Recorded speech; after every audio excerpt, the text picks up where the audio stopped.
1 கொரிந்தியர் 12 26-29. ஆகையால்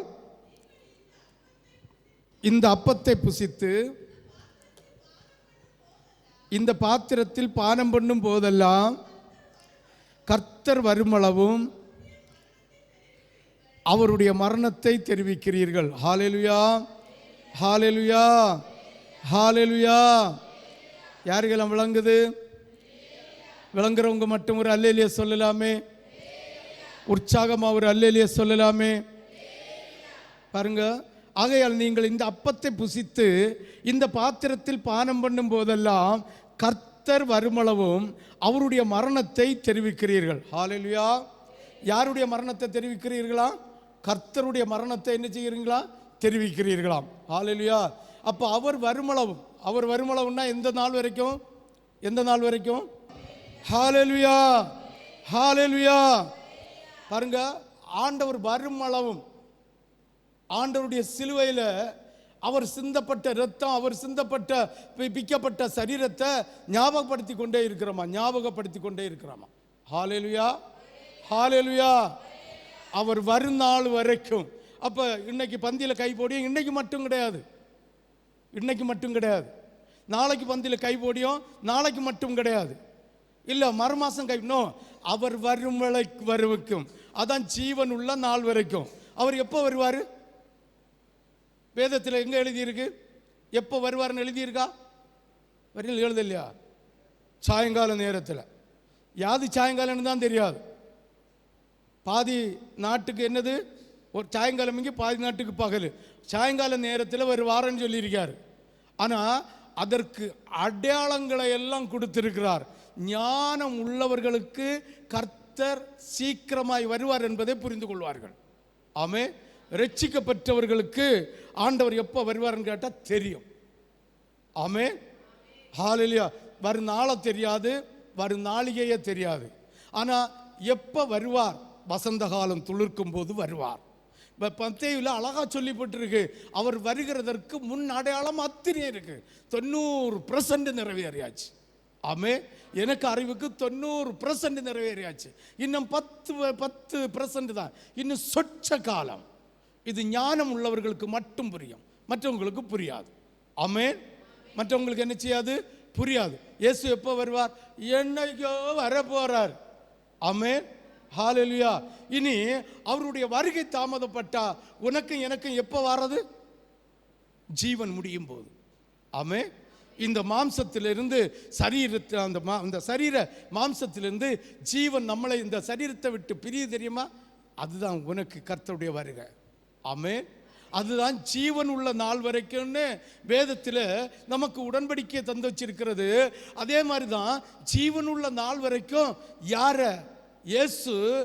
இயேசு சிலுவையில் காயப்பட்டது, மரணப்பட்டது, யாருக்காக ஜீவனை விட்டார், யாருக்காக இந்த வேதனைகளை பட்டார் என்பதை மறக்காம இருக்கணுமா? ஜீவன் உள்ள நாள் வரைக்கும். ஆமே, ஹல்லேலூயா. யாருக்கெல்லாம் விளங்குது? அப்போ யாருக்கெல்லாம் உயிர், இந்த சரீரத்தில் ஜீவன் இருக்கு? அப்போ ஜீவன் இருக்குதுன்னா நீ கர்த்தருடைய வருகை ஒவ்வொரு செகண்ட் ஞாபகப்படுத்திக்கிட்டே இருக்கணும். ஹல்லேலூயா. அவர் சொல்றாரு, நான் வருமளவும். அப்போ நம்ம சரீரத்தில் ஜீவன் இருக்கும் வரைக்கும் இதை நினைச்சிட்டே இருக்கணுமா? யார் நினைச்சது? நினைச்ச பைபிளை கொண்டு போ கையில் வச்சிருக்காம இருப்போமா? இல்லையா? ஆமே. ஒரு சின்ன பைபிள் 100-150 ரூபா இருக்கும். பட்டை நம்ம சுமக்கணும், எங்கே போனாலும் இருக்கணும். காரில் போனால் காரில் ஒன்று இருக்கணும், எங்கே போனாலும் இருக்கணும். அப்போ பட்டயம் நமக்கு ஞானத்தை தரும், பட்டயம் நம்மோடு இருக்கும், பட்டயம் நம்மளை நடத்தும். பட்டயம் ஆனால் நடத்தியதெல்லாம் உண்மைதான். இதயத்தில் இருமாப்பு பிடிச்சா கர்த்தருடைய பட்டயம் ஒன்று நடத்தாது. ஆமே. 27 வாசி. இப்படி இருக்க, அப்போ ஆண்டவர் வருமலைக்கும் கர்த்தருடைய பாடுமரங்களை நினைத்து ஆண்டவருடைய உபதேசத்துக்கு கீழ்ப்படியாதவன் எவனோ அவன் பந்தியில் கை போடுகிறான் என்றால் அபாத்திரமாக கை போடுகிறான். ஆமென், ஹல்லேலூயா. எப்படி கை போடுகிறான்? அபாத்திரமாக கை போடுகிறான். ஹல்லேலூயா, ஹல்லேலூயா, ஹல்லேலூயா. எவன் அபாத்திரமாய் கர்த்தருடைய அப்பத்தை புசித்து அவருடைய பாத்திரத்தில் பானம். அபாத்திரம் என்ன புரிஞ்சுதா? இப்போ எது முந்தின வசனத்தில் இருக்கிறதா? முந்தின வசனத்தில் என்ன இருக்கு? எவன் ஒருத்தன் அவர் வருமளவும் அவருடைய பாடு மரணங்களை ஞாபகப்படுத்தலையோ அவன் அபாத்திரன், அவன் அபாத்திரன். ஆமே. நம்ம நினைச்சிருப்போம், அடுத்த நம்ம வஞ்சிக்கல, ஒன்றும் செய்யலை, நான் என்ன செய்ய, நான் ஒன்றும் செய்யலை, நான் ஆண்டவருக்கு நன்மையை செய்கிறேன், தீமையை செய்யலை, அதை செய்யலை, இதை செய்யலைன்னு சொல்கிறோம். அப்போ ஆண்டவர் வருமளவும், அப்போ நம்முடைய சரீரத்தின் ஜீவன் பிரிகிறது வரைக்கும் ஆண்டோடைய பாடு மரணங்கள் நினைக்கணுமா? பொண்டாட்டிகிட்ட கெட்டார்த்த விழிச்சாலும் சரி, பொண்டாட்டியை திட்டினாலும் சரி, மாப்பிள்ளையை திட்டினாலும் சரி, இல்லை மாப்பிள்ளையை கெட்டார்த்த விழிச்சாலும் சரி, மக்களை திட்டினாலும் சரி, மக்களை கெட்டார்த்த விழிச்சாலும் சரி, இல்லை நீ வேலை செஞ்சாலும் சரி, நீ வேலை செய்யாமல் இருந்தாலும் சரி, எந்த காரியம் செய்தாலும் கர்த்தருடைய பாடு மரணம். பாடு மரணம்னா ஆண்டவர் எனக்காக இரத்தம் சிந்தினார், எனக்காக சரீரம் கிழிக்கப்பட்டது, அப்படிப்பட்ட ஆண்டவருடைய இரத்தத்தினால நான் கிருபையாக நிற்கிறேன், நடக்கிறேன், உடுக்கிறேன். எத்தனை பேருக்கு டக்குன்னு அட்டாக் வருது, செத்து போகுது. எத்தனை பேருக்கு ஸ்ட்ரோக் வருது, கடுத்த படுக்கை ஆகுது.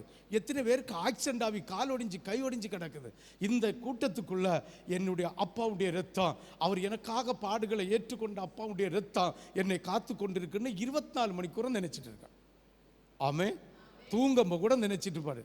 சண்டை பிடிச்சாலும் நினைச்சிட்டே சண்டை பிடி, அது பெருஞ்சண்டையா போகாது, சின்ன சண்டையா போயிடும். ஆமே. இது நமக்கு கோபம் வந்தது. மாப்பிள்ளை ஒரு பக்கம், இயேசு ஒரு பக்கம், பிள்ளை ஒரு பக்கம். ஹல்லேலூயா. யாருக்கெல்லாம் புரிஞ்சவங்க மட்டும் ஒரு அல்லேலூயா சொல்லலாமே. இனி 28 வாசி, 29 வாசி. எந்த மனுஷனும் தன்னைத்தானே பந்தியில் கை போட முன்ன செய்யணும். நான் எங்கேயாவது அந்த துண்டை மட்டும் கழுத்தில் போட்டுட்டு நெஞ்சில் கிடைக்க முடி தெரியக்கு நடந்தனா, வீட்டில் ஒரு துண்டு கூட இல்லாமல் நான் இருந்தனா, இயேசு எனக்காக கிழிக்கப்பட்ட சரீரத்தை நான் புசிக்கும்போது அந்த சரீரம் இயேசுக சரீரமாய் மாறுது, அந்த சரீரத்தை நான் அசிங்கப்படுத்தினேனா, இயேசுக இரத்தத்தை பருகும்போது, இயேசுடைய இரத்தத்தை நம்ம பருகும்போது நம்முடைய இரத்தம் இயேசுக இரத்தம் போல பரிசுத்தமாகிறது, அந்த இரத்தத்தை நம்ம அசிங்கப்படுத்தினோமா? ஏன்னா சின்ன பிள்ளைகளுக்கு சொல்ல வேண்டிய இருக்கு, தெரியாம செஞ்சிட்டேன். எப்படி சொல்லு? தெரியாம செஞ்சிட்டேன். ஆமென். ஹல்லேலூயா. தெரியாம செஞ்சிட்டேன். சின்ன பிள்ளைய சொல்லுவேன்னு தெரியுமா? தெரியாம செஞ்சிட்டேன். நோ. பந்தியில் கை போட்ட பிறகு தெரியாது மரியாதைன்னு ஒன்றும் ஒரு மண்ணாங்கட்டியும் சொல்ல முடியாது. ஆமென். ஹல்லேலூயா. இங்கே இருக்கிற உத்திரமும் இங்கே இருக்கிற கல்லும் வந்து சாட்சி சொல்லும். ஆமென். ஆமென். ஹல்லேலூயா. யாருக்கெல்லாம் விளங்குது? விளங்குறவங்க மட்டும் ஒரு அல்லேலூயா சொல்லலாமே.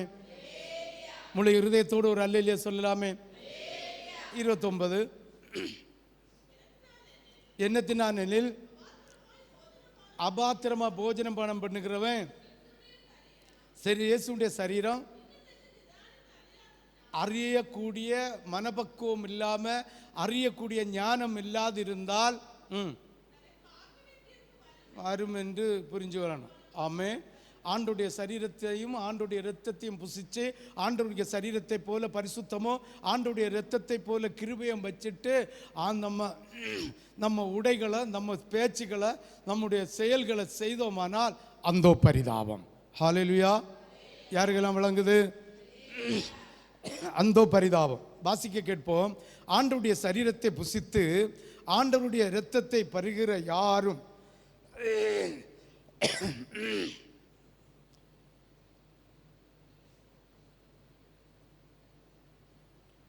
ஆண்டவருடைய சரீரத்தை புசித்து ஆண்டவருடைய இரத்தத்தை பருகுகிற யாரும் ஆண்டவருடைய காரியங்கள் ஆமென் எதா இருந்தாலும் 1-2 சொல்றேன். ஜெபம், வேலை, ஆராதனை, காணிக்கை, இவற்றின் எதை செய்தாலும் கர்த்தருக்கென்று செய்யணும். ஆமென். நமக்கு பங்கு கிடைக்கன்னு செய்யக்கூடாது. ஆமென். ஹல்லேலூயா. நான் போன சபையில் 1 வருஷம் தான் போயிருப்பேன். இல்லை அம்மாட்ட கேட்டாது, 1 வருஷம் தானே போனோம். 1-2 வருஷம் போயிருப்போம். அந்த சபைக்கு நான் செலவு பண்ணிட்டு உள்ளது அது சொல்லப்படாது.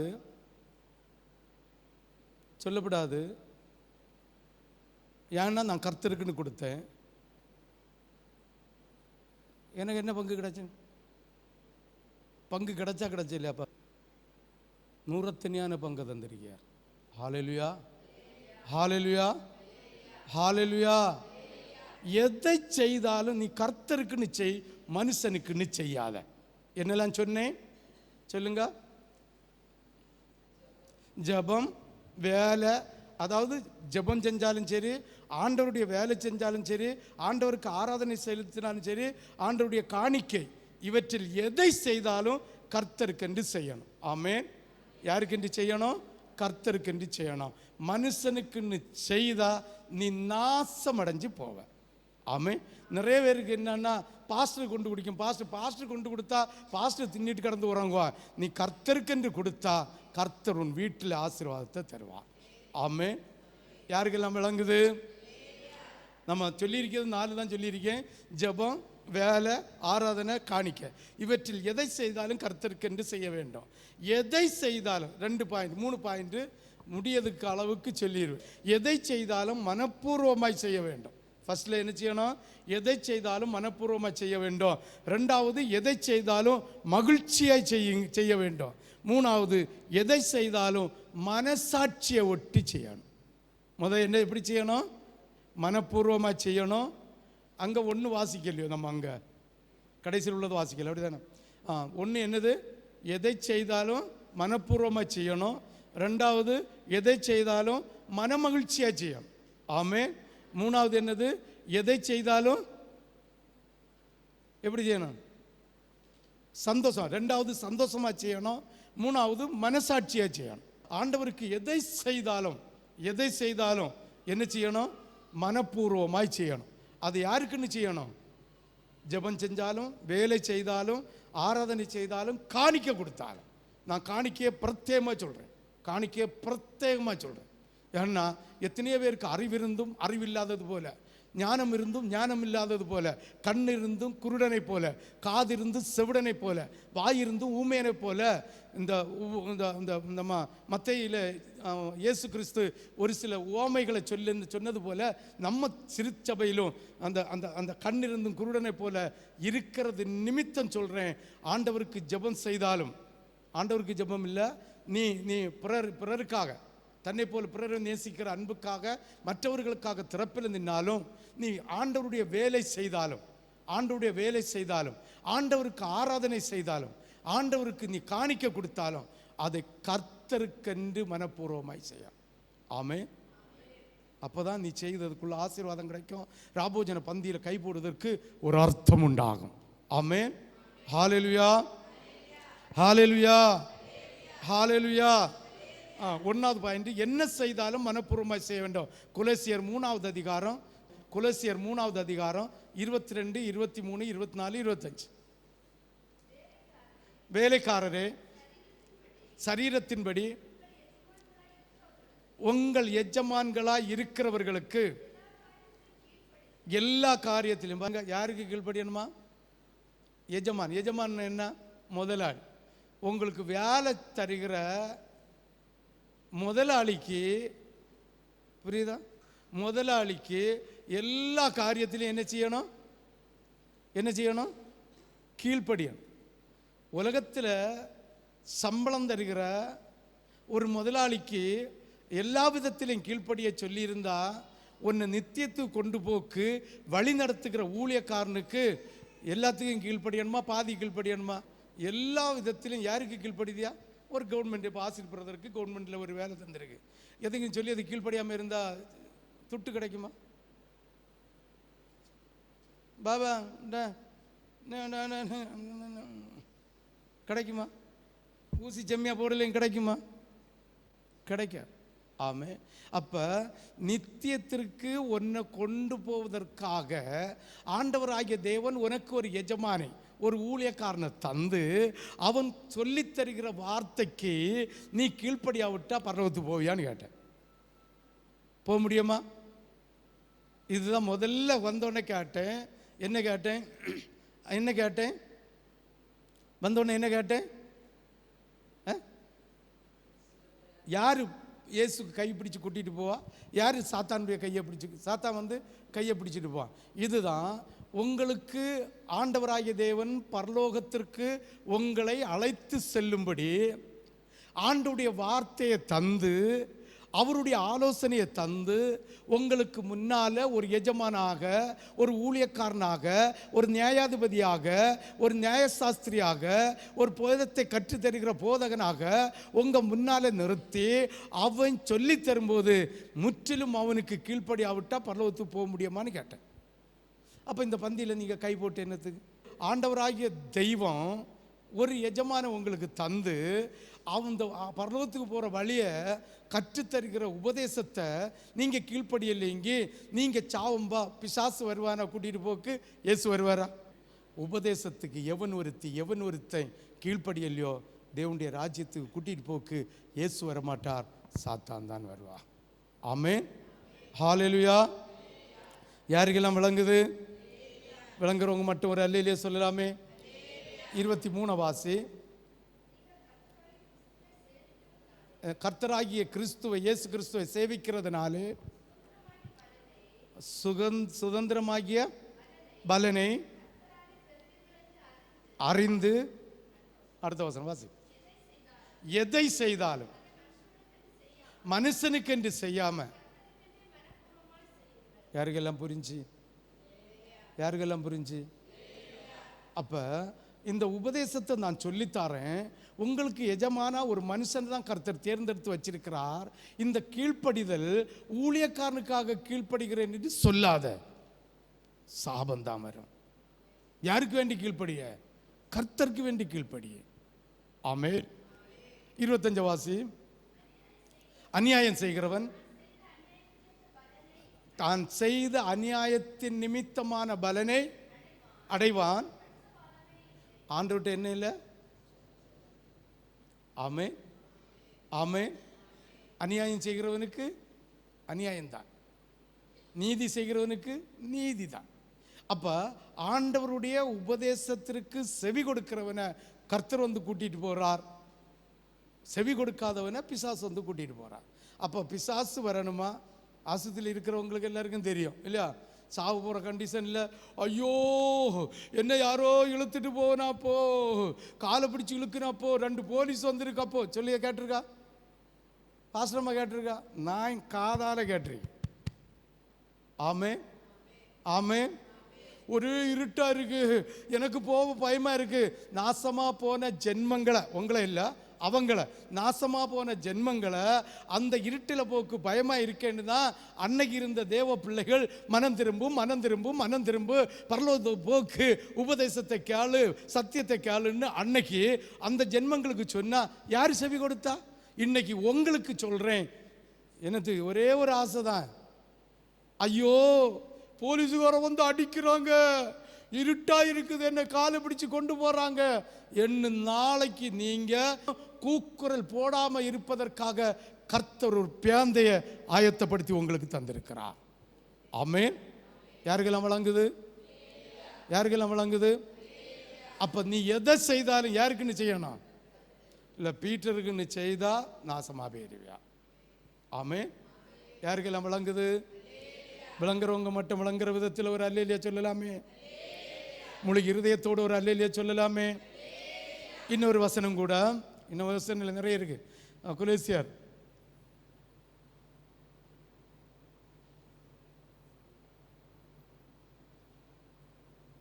22-24 வாசி. இந்த 2 வசனத்தையும் வாசி. 22, 23, 24. வேலைக்காரரே எல்லா விதத்திலும் கீழ்ப்படிங்கள். 23 வாசி. சேவிக்கிறதுனாலே பலனை, அடுத்த வசனம் 24 வாசி. எதை செய்தாலும் செய்யாமல்,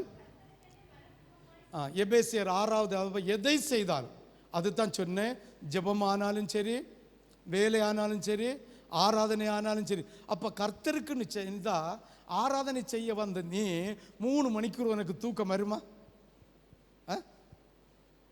ஒரு இருமாப்பு. ஆண்டவருக்குன்னு மனப்பூர்வமாக செய்தா தூக்கம் வருமா? சர்ச்சில் தூக்கம் வருமா? சோறு வருமா? எபேசியர் 6வது அதிகாரம் 6, 7, 8. மனுஷனுக்கு பிரியமா இருக்க விரும்புகிறவர்களாக எப்படி செய்யப்படாதான் பார்வைக்கு. வாசி பார்ப்போம், 6ஆம் வாசி.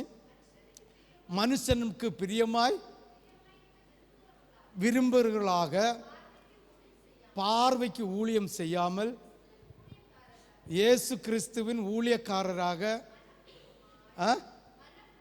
மனப்பூர்வமாய் தேவனுடைய சித்தத்தின்படி செய்யணும். ஆமே. 26வது அதிகாரம் 6ஆம் வாசி தான், அப்படித்தானே? 7ஆம் வாசி. அடிமையானவன் ஆனாலும் சுயாதீனம் உள்ளவன் ஆனாலும் அவன் செய்கிற நன்மையின்படியே கர்த்தரிடத்தில் பலனை அடைவான் என்று அறிந்திருங்கள். இனி 8வது வசனம். மனுஷனுக்கென்று ஊழியம் செய்யாமல் கர்த்தருக்கென்று நல் மனதோட வேலை செய்யுங்கள். புரிஞ்சுதா புரியலையா? வசனம் 25 ஒரு கவாசி. யாது? கொலேசியர் 25, 3:25. அநியாயம் செய்கிறவன் தான் செய்த அநியாயத்துக்கேற்ற பலனை அடைவான். அவருக்கு விரோதமாய் நடந்து தங்கள் மனசுக்கு தோன்றினதை போல நடந்தால் நியாயத்தீர்ப்பு நாளில் அதன் பலனை அடைவார்கள். ஏன் என்றால் கர்த்தரிடத்தில் பட்சபாதம் இல்லை. உபாகமும் 10, 17, 18. சீக்கிரமா போ. உபாகமும் 10, 17, 18. உங்கள் தேவனாகிய கர்த்தர் தேவாதி தேவனும் கர்த்தாதி கர்த்தரும் வல்லமையும் இருக்கிறார். அப்போஸ்தலர் 10, 34, 35.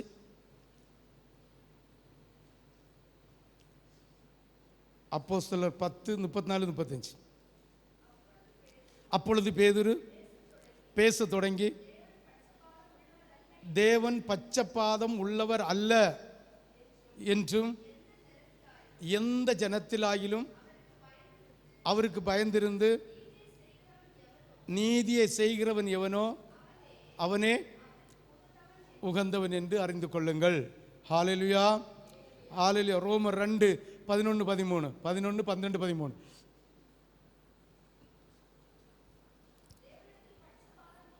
பாருங்க, தேவனிடத்தில் பட்சபாதம் இல்லை.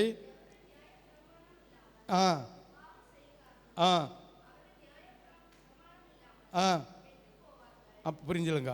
அப்போ அவன் செய்கிற தீமைக்கு ஏற்ற பலனையும் அவன் செய்கிற நன்மைக்கு ஏற்ற பலனையும் கரெக்டாக அளந்து கொடுப்பார். அதில் தான் பட்சபாதம் இல்லைன்னு அர்த்தம். அவன் செய்த காரியத்துக்கேற்ற பலனை ஒரு குறைவில்லாமல் கூட்டுதல் இல்லாமல் நிறைவாய் செய்கிற தேவன். அதனால நீங்களும் எதை செய்தாலும் மனுஷனுக்கென்று செய்யாதீர்கள், கர்த்தருக்கென்று செய்தீர்கள். 2வது, எதை செய்தாலும் மகிழ்ச்சியாய் செய்யுங்கள். மத்தேயு 25, 40. ஒரு வசனம் மட்டும் பார்ப்போம், போயிடுவோம். மத்தேயு 25, 40.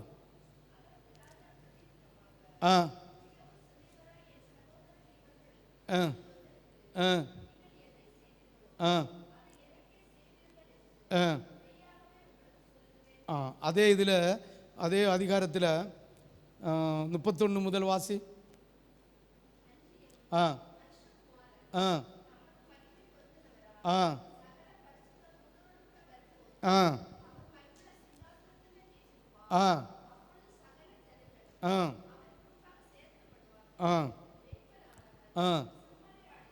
பாருங்க, இது அதை கர்த்தர் அதை பிரித்து விட்டு சொல்கிறாரு ஆண்டவருக்கு. அதாவது இவங்க எல்லாம் இதை எனக்கு செய்தார்கள். ஆண்டவர் அவங்க பார்த்ததில்லை, இயேசு அவங்க கண்டதில்லை, இயேசுக்குன்னு ஒன்றுமே அவங்க செய்யலை. ஆனால் சொல்கிறாரு, இவங்களுக்கெல்லாம் எதை செய்தியோ அது எனக்கு செய்தது. அப்போ அதாவது ஏழைக்கு கொடுத்தது அதாவது இந்த பரிசுத்தமாக இருக்கிற தேவ பிள்ளைகளுக்கு எதை செய்தியோ அது யாருக்கு செய்தது? கர்த்தருக்கு செய்தது. அப்போ உங்களை காணல, நாங்கள் கேட்கல. நோ, இவர்களுக்கு எதை செய்தியோ அது எனக்கு செய்தது. அப்போ ஏன் செய்தன்னு சொன்னாருன்னா, அதை அவங்க மகிழ்ச்சியோடு செய்தார்கள், சந்தோஷத்தோடு செய்தார்கள். மனுஷனுக்கென்று செய்யலை, கர்த்தருக்கு ஈடாய் செய்தது, கர்த்தருக்கென்று செய்தது. பரிசுத்த பிள்ளைகளுக்கு செய்கிற ஒவ்வொரு காரியமும் மனமகிழ்ச்சியோடு செய்யணும், பாரத்தோடு செய்யப்படாது. ஆண்டோடைய வேலையை பாரத்தோடு செய்யப்படாது, ஆண்டோடைய ஊழியத்தை பாரத்தோடு செய்யப்படாது, ஆண்டவர் கொடுக்குற காணிக்கையை அதாவது பாரத்தோடு செய்யப்படாது, பிறருக்காக ஜெபிக்கிற ஜெபம் பாரத்தோடு செய்யப்படாது, கர்த்தருடைய ஆலயத்தில் ஆராதிக்கிற ஆராதனை பாரத்தோடு செய்யக்கூடாது. எதை செய்தாலும் என்ன செய்யணும்? மனமகிழ்ச்சியாக செய்யணும். ஹல்லேலூயா. 1 கொலோசியர் 3வது அதிகாரம் 17. 1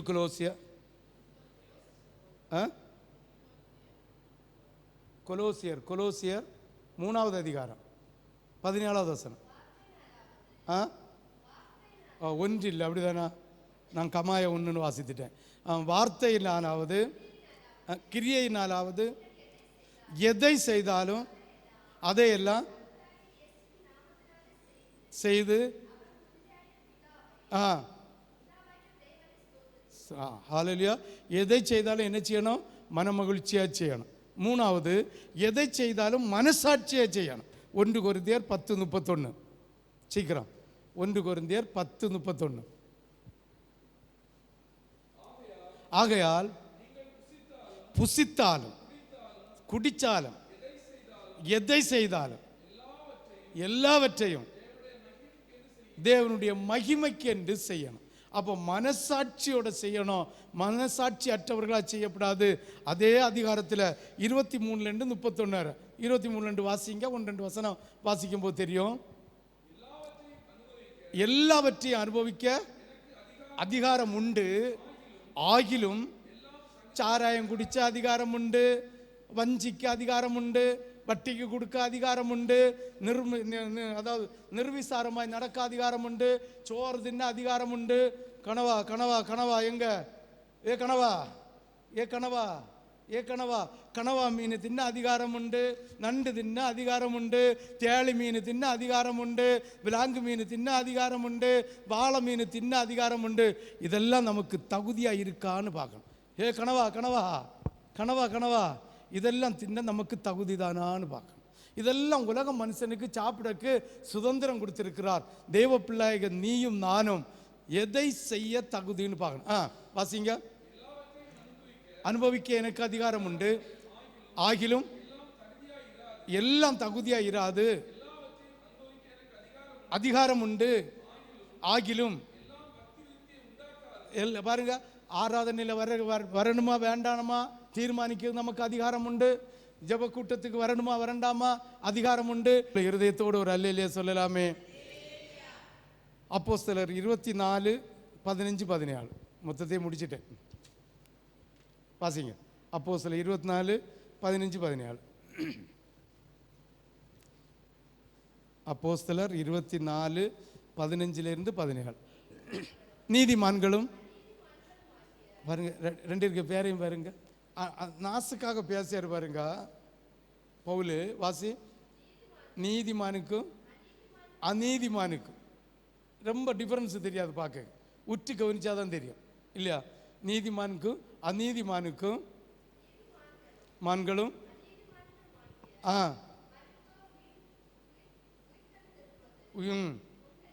உண்டென்று